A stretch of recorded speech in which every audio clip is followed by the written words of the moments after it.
think we're on a good road to reach the upper echelons of this league. I think we have good work ethic and a very good process into being able to beat the best right now.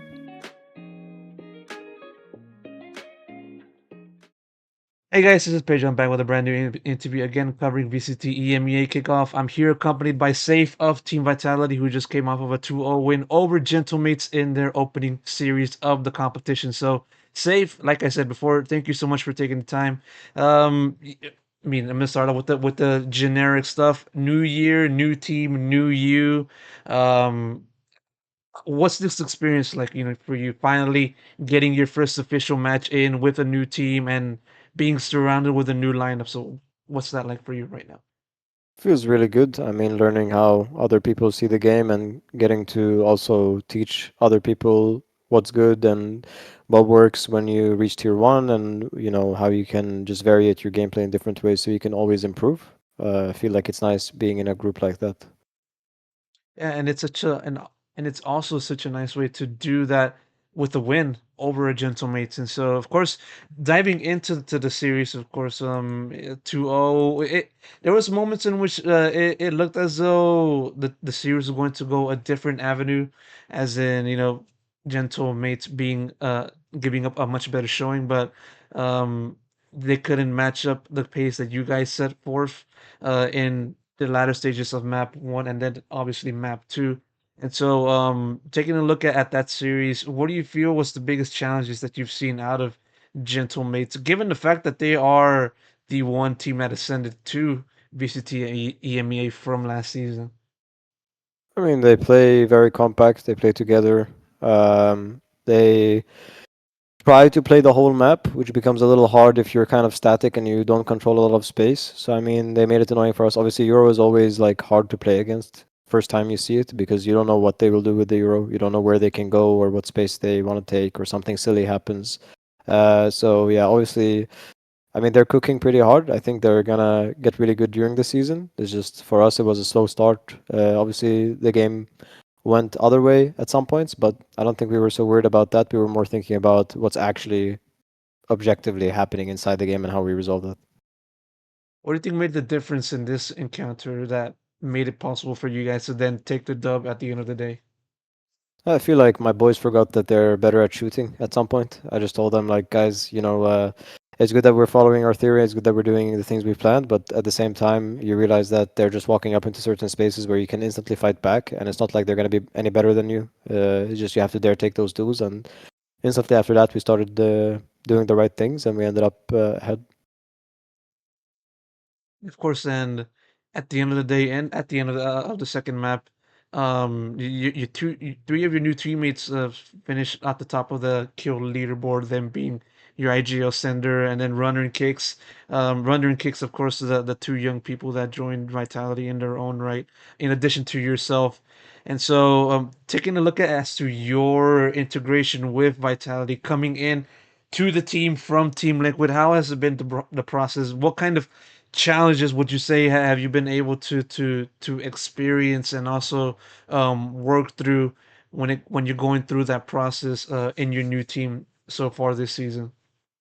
We've had a lot of talks about the way we want to play, and we've had a few ups and downs, obviously, coming into theory and thinking of ways we can work together. And I think it's nice when certain ideas clash, but at the same time, in this team, uniquely, it feels like people are fine with just listening and understanding each other's ideas and trying to make a solution together. I think we just do very well. There were not a lot of challenges, so to speak, because everyone was just so open. It's just the right people in the right squad, it feels. So yeah.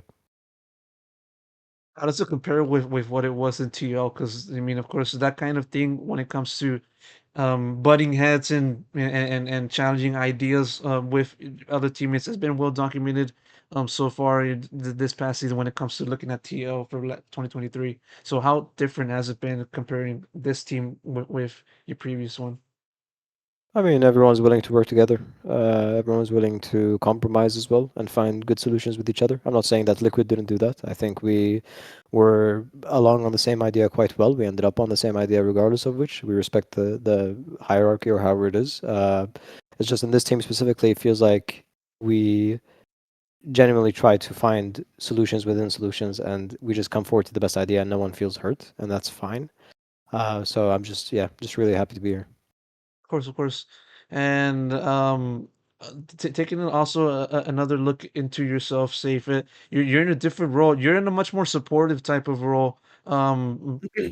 Allowing for other teammates such as runner to be more proactive and just be basically be them.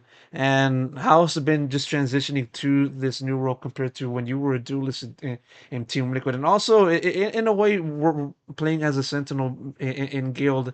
So how does that compare role wise for you for this year? Think very good. I mean, I have quite a bit of experience on Viper at least, and on Sentinel roles as well. Omen is quite new for me, obviously, but I think the general concept of how I play to help my teammates and how I support Runner as well, and teaching him the things that I knew and giving it, like passing it along onto him, have worked very, very well. I think he's showing glimpses of brilliance at some points. I think he can excel even further than that. I find joy in being able to help them understand why they're good and why they're in this team, and also enable them to be able to be that player in game. And I think that's what we saw glimpses of in this series. Yeah, you also mentioned you playing a little bit on the Omen. It's the first time ever on Omen in a competitive match. So what was that like for you? Super fun for me because like I'm not really fighting a lot. Like I can control a lot of space and be annoying. That's fine.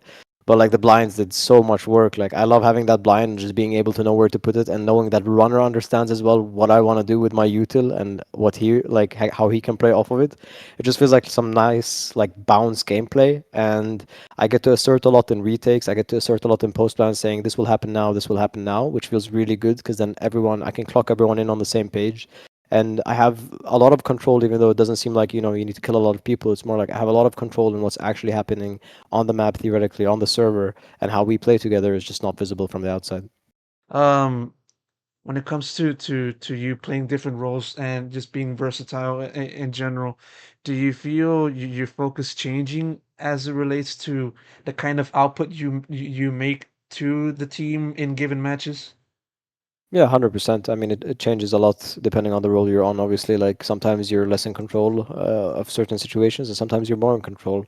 I feel like people underestimate the value that most controllers have, for instance, and most sentinels have, because they obviously impact a lot on what's actually happening on the other side of the map. If you can shove, if you can stay away, if you get some form of information. I mean, there's a lot of things that really change a team dynamic, and I think you need to adjust a bit when you change roles as well as how you are as a person.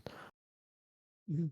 One more quick question before we wrap it up. Um, I just want to know your where you think Vitality stands on the current level. I understand, yes, that we're basically just finishing your first series of the year, so we have a long road ahead, obviously. But where do you see the current level of Vitality compared to the rest of the other teams in the league from your point of view? I think we're on a good road to reach the upper echelons of this league. I think we have good work ethic and a very good process into being able to beat the best right now. And I'm not saying that something that is we are able to do now. It's more of a vision we have for the long term, and whether we do it now or not, that's up to us. And obviously, I think seeing the peak of this team, it will undoubtedly be able to win. And enough said, and so hopefully that will happen to you guys in the future. Safe, like I said before, thank you so much for taking the time and doing this interview. Best of luck to the team and also for yourself, most importantly. Thank you.